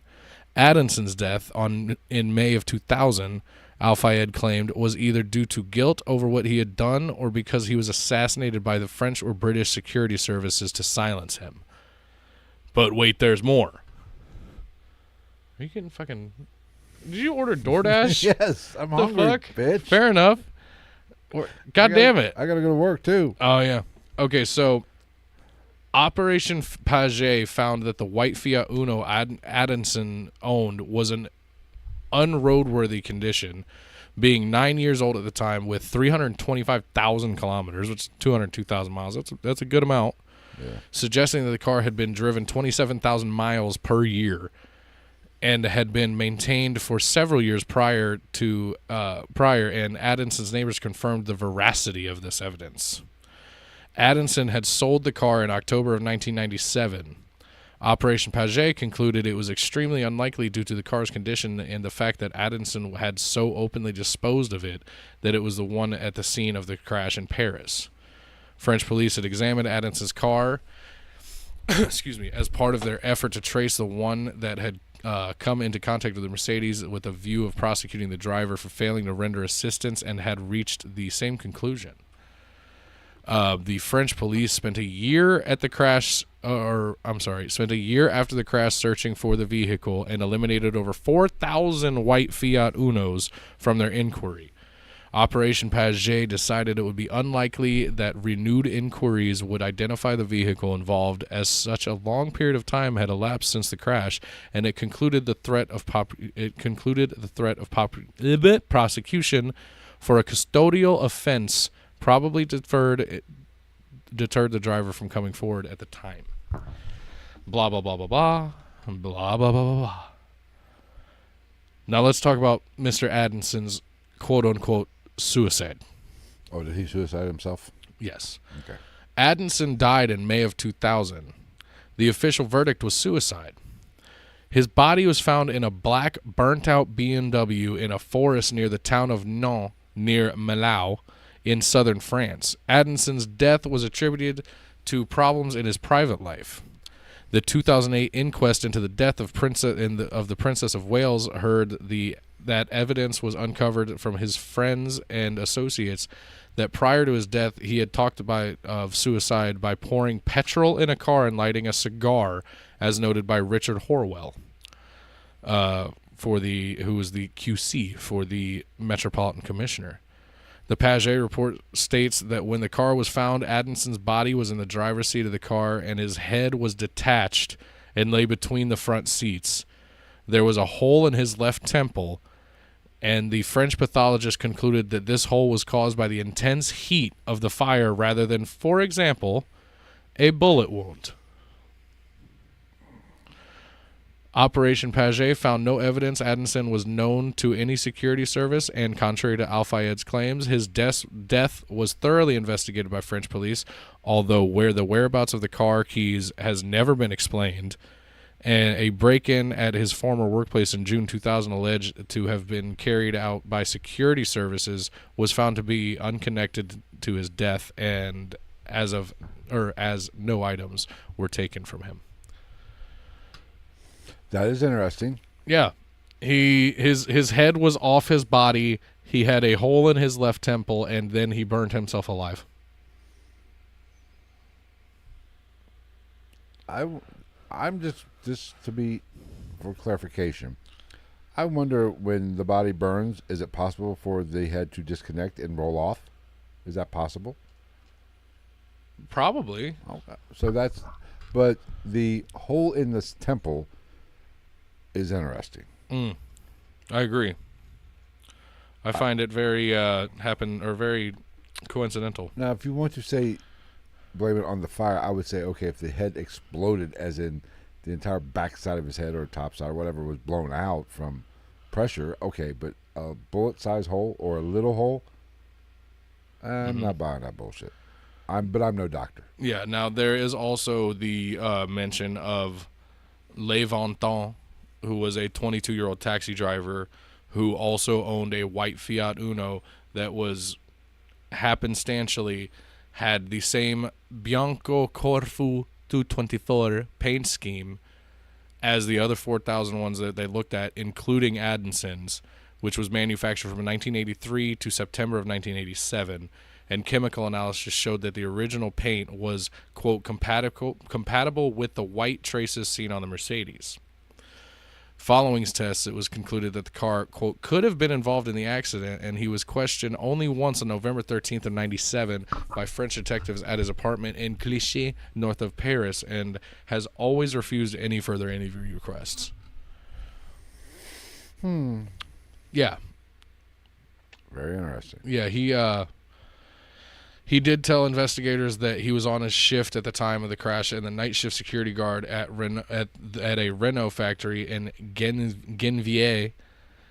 He said another man was working with him, but he couldn't recall his name, which led him being ruled out as a suspect. So I guess, whatever. They did also kind of interesting. They did question him about his car being resprayed red from the original white and having replacement bumpers. But he claimed it was done a few hours prior to the crash, and he refused to provide reasons for doing so. And in 2006, his dad and his son had resprayed his Uno red hours after the crash, allegedly waking up the mechanic to bother him at night and help him. So he said, yeah, I changed the bumpers and changed the color before the crash. Allegedly, it was before or after the crash. Chalk that up. Then there's the bright flash thing. Whatever. I'm not too into that one. There are people that say they did see a bright flash. Could it be a method of causing somebody to crash a car fatally? Right. Yeah. Not very interesting, though. But there is somewhat eyewitness reports of that, but, nobody gives a shit. Now, the seatbelt is a big thing. This is a big one. There was some media discussion on April 2006 suggesting that Diana was a faithful seatbelt user, which apparently she was, according to other people that were close to her. And therefore, the fact that both her and Doty's seatbelts either failed or were not used was sinister and might suggest sabotage. Her sister later said that Diana, quote, was religious in putting on her seatbelt on. Okay. Yes. And in another quote, says, what is certain is that she was not wearing a seatbelt, and this made things worse. We would like to think that if she had been wearing a seatbelt, we'd have been able to save her, said Andre Linha. But analysis of the wreckage of the car after its repatriation to England in 2005 by a forensic accident investigator from the Transport Research Laboratory of 35 years experience on behalf of the Operation Paget found that all the seat belts were in good working order except for the right rear one, which was attached to the seat Diana occupied. Okay. So because Hold on. Okay. Real quick, in October 1997, there was a investigation that suggested that damage to the seatbelt took place after the crash. Okay, so they're saying because she did not have her seatbelt on, that is proof of some kind of conspiracy? Is that what I'm hearing? If she was that religious about putting it on, yeah, it's fishy. You know what I mean? Or they were fucking in the back seat. Dodie getting a little roadhead. You can't a little dode head. I mean, come on. Who hasn't done it? I mean, you have a driver. You could be a thing. But it does potentially make it fishy. You know what I mean? Like, I could see why somebody would bring it up. Now, here's another good one I find. The first call to the emergency services switchboard was logged at 12:26 a.m. Okay. The SAMU ambulance carrying the princess arrived at Petit Salpêtrière Hospital at 2:06 a.m. So an hour and a half. It took an hour and a half to get her out of the car and get her to the hospital. Yes. And now, what was the distance and how? Obviously, the cars were wrecked. Did they have to bring out the jaws of life? I mean, okay. I mean, that's. I don't know if that's proof of anything. I don't know the scenario of getting her out of the car. So they quote or source or whatever the fuck you want to say the stay and play mantra, which meant that the patient needed to be stabilized first at a fully equipped medical ambulance before being directed to a specialized hospital that could treat his or her injuries no matter how far away it is. Nevertheless, the length of time has prompted much conspiracy-related comment, as you just brought up. The period between the crash and the arrival at the hospital takes into account the following: the time taken for emergency services to arrive, the time taken by sapeurs-pompiers, the fire service of Paris, to remove Diana from the damaged car, and the actual journey time from the crash site to the hospital. Now, police officers Sebastian Dozzi and Lino Gagliardone were the first emergency official to arrive at the scene at around 12:30 a.m., and Sergeant Xavier and Philippe Boyer of the sapeurs-pompiers arrived around 12:32 a.m. Jean-Marc Martino, a specialist in anesthetics and intensive care treatment, and the doctor in charge of the SAMU ambulance arrived around 12:40, and Diana was removed from the car at 1 a.m. She then went into cardiac arrest following external cardiopulmonary resuscitation, and her heart started beating again, and so she was moved to the ambulance at 1:18 a.m. Ambulance departed from the crash site at 1:41 a.m., arrived at the hospital at 2:06 a.m. A journey time of approximately 26 minutes, and this included a stop at Gare de Allué, ordered by Martino because of the drop in the blood pressure of the Princess of Wales and the necessity of dealing with it. The ambulance was traveling slowly on his express instructions. The doctor was concerned about Diana's blood pressure and the effects of her medical condition of deceleration and acceleration. Yeah. I don't know.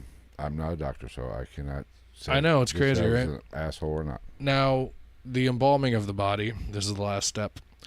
Muhammad Al-Fayed alleged that Diana's body was deliberately embalmed shortly after her death to ensure that any pregnancy test at the postmortem would produce a false result.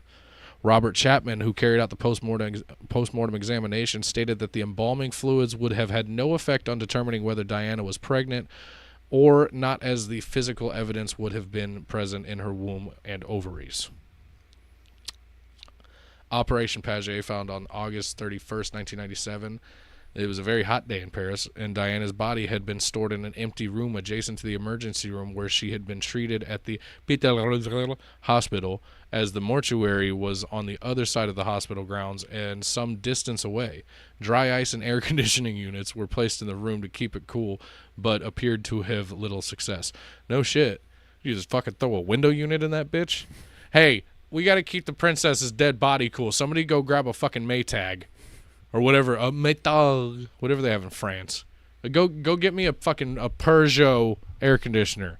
I need a Citroen air conditioner, please. Insert another French fucking automobile maker. I don't know.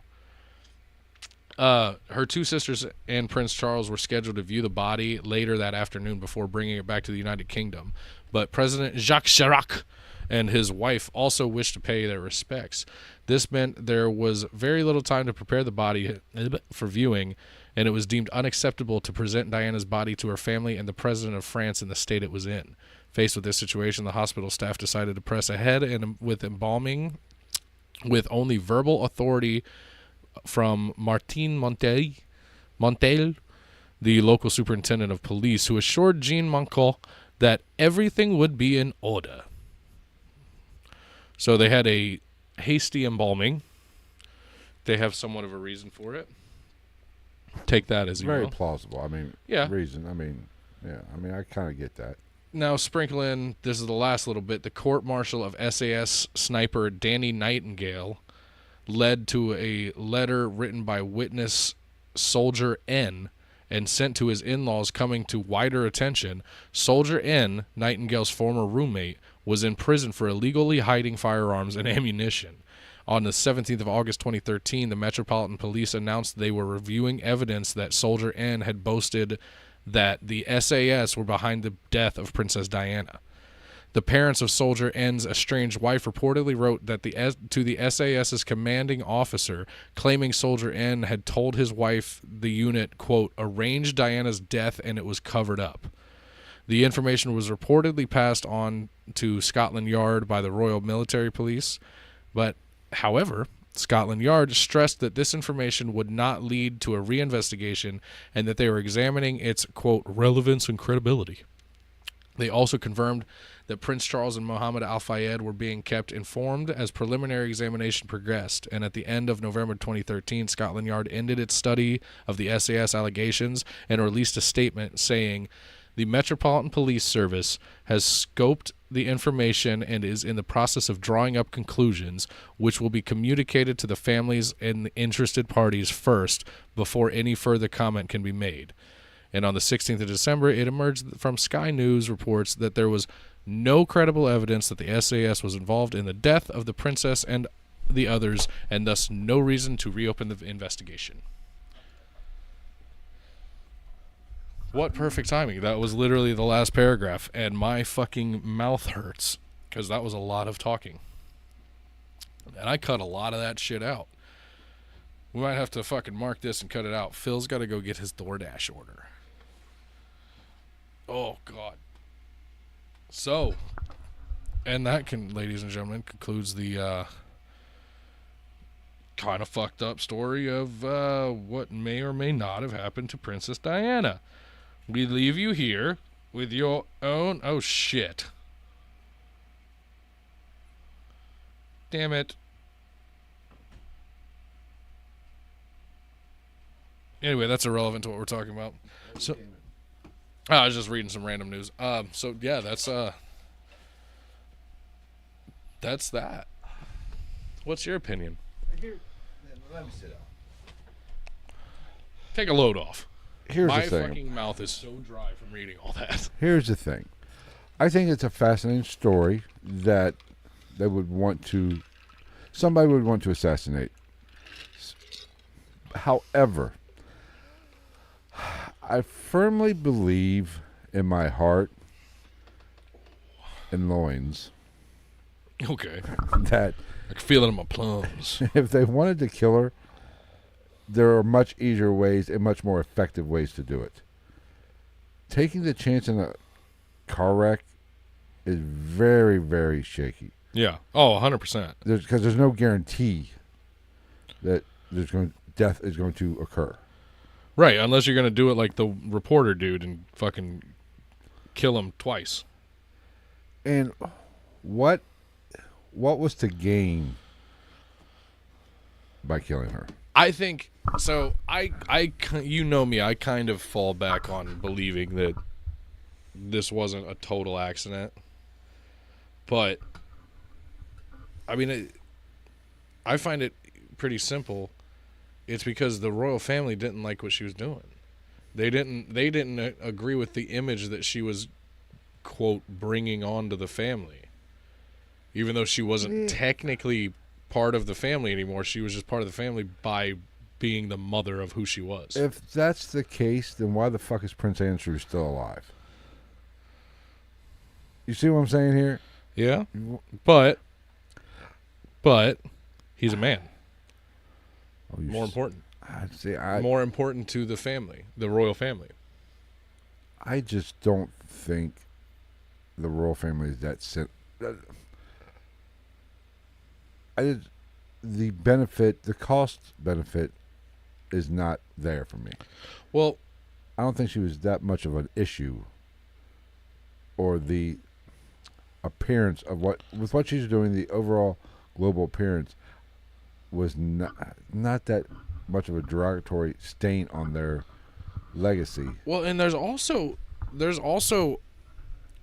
somewhat, I guess, unwarranted allegations that she had talked about, her and other people around her had talked about her former husband was going to take her out. So there's also the jaded lover part of the story too. I didn't even go into that because like it's just kind of he said she said, but there's apparently multiple people that say that like Charles was like, that bitch dead. You want to fuck on me? I just don't. I don't know. I just think there would be much easier ways to do it. Well, you also know that I have a little more of an extreme view on powerful human beings in the world than a lot of people. Call it the Illuminati if you will, but like it's a thing. I don't give a fuck what anybody says. We're not. Everybody's like we're working our way to the new world order and one world government. Motherfucker, that shit. Those gears are already turning. If you haven't picked up on that one, like you're just missing too much. If she was getting ready to come out with some tell-all book, and throw the royal family under a bus, okay, then I say, okay, now we can have a little bit more, more of a rational discussion about it. It's more likely it might be to where she's just partying, having a good time, giving to fucking charities, blowing people in the backseat of Mercedes. And then there's also the fact that like, could it possibly not even have been the royal family? Could it have been MI6? Period. Could MI6 have been like, no, she's gonna say too much and she's gonna threaten the security of the monarchy that we have in place? I think that is more plausible. My only reasoning for saying that the royal family killed her is I think that's more plausible, but I don't see that happening without some high-ranking member of the family knowing about it. I will say this, and here's what if they made the decision to 86 her. It's a great band I found recently. It's a deathcore band that's all cooks. When I say they, I mean the royal family. Yeah. The powers that be, if you will. I think it's the most stupid idea ever, and here's why. It's too obvious. Her son is still in line to take is going to control. be the next king of England. As soon as Daddy Charles kicks the bucket, which can't be too long, he is the next king. Yeah. Do you think there obviously would be some documentation, some evidence somewhere? Would they risk or killing his mother and having him take power someday and find out? And you know what I'm saying? But could they not already have thought of that eventuality? Because possibly part of the reason they took her out too is so that she wasn't in her son's ear when he did take the throne. Because let's be real, they don't have power, but they do. You know what I mean? Like Parliament and shit like that, they're not going to. The king or the queen does not make any rules. But you're fucking lying if you try to say that like they're not at least in the ear of like the prime minister and shit like that. They have. It's like Rasputin to the czars of Russia. They have a little bit of pull. Yeah, but it's not like they can. They have influence. They might not have power, but they have influence. Right. They can't actually. And that's an aspect of it that I thought of while I was doing this research is like, I think it very possible that they didn't want her in her son's ear when he had the throne.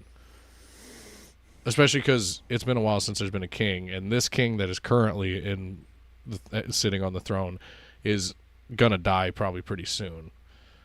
And he's a bit of a dweeb. Yes, but you get a young guy in there again for the first time in how long? I feel like he's gonna try, like, either him or the powers that be are gonna try to get behind him and try to get him to pull more strings and push more buttons than. I will say this. It wouldn't shock me if they did, but I just don't think. Like I said, the big thing is for me, there's much easier, much more effective ways to get the job done than a car wreck, because there's no guarantees.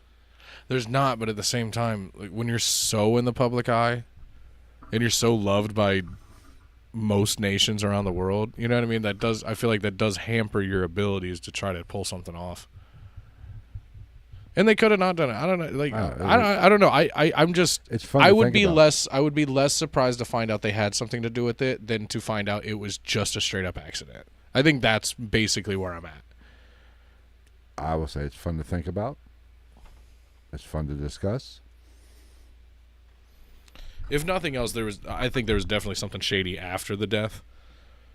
With all this shit, like the blood toxicology reports and something like that, there was definitely something was covered up, even if it was an accidental death. Right. I mean, and like the guy with the white Fiat, maybe he is the reason they crashed, and that's why what happened to him happened. Right. That could be a thing too. They could be like, "You fucking bastard! You killed my whore stepdaughter." I don't know. It's fun to think about, and maybe it could just be an accident, or maybe she could have been whacked. Well, it also saved Charles 400,000 pounds a month. Good point. You can get somebody killed for less than 400,000 pounds. What's that like?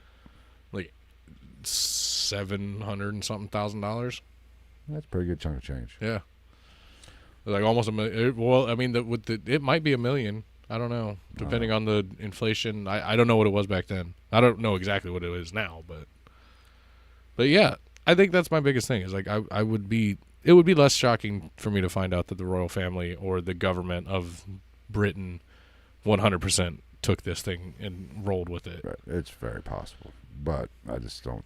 I just find it hard to believe that they. Either way, it's sad because she was a hell of a philanthropist and a hell of a human being for the most part. So. And whenever you kill somebody, you run the risk of making them a martyr. Which kind of happened. Which happened. Which was going to happen anyway. She was uber popular before she died. She got a fucking Beanie Baby. Yeah, no shit. After she died. Elton John performed at her fucking service. I know. What was that song? Candle in the Wind? I don't know the words, so we'll just fill in with something. I hope you don't mind. I hope you don't mind that I put down in words how shiny my lapels are, 'cause I'm fucking Elton John. It would, like I said, my final thought wouldn't surprise me either way. We'll let you decide. And on that note, Phil's got some fried chicken to eat. I got places to be, people to see, fucking cocaines to do. I got to do about fucking 15 zippity doodahs and 2 flippy daps. And I'm going to go on down to the casino and I'm going to play slot machines till I fucking croak. All right. Well, thanks for joining us tonight. We will see you when we see you. Hopefully, maybe this weekend. In the next 2 weeks. We might do it this weekend. We never know. We really want to get back to every week. It's just a real motherfucker lately. The scheduling is hard. You never know. If you don't like it, go suck an egg. Isn't that what old people say? Yeah. All right. We're out. Thanks, guys. We'll see you next time.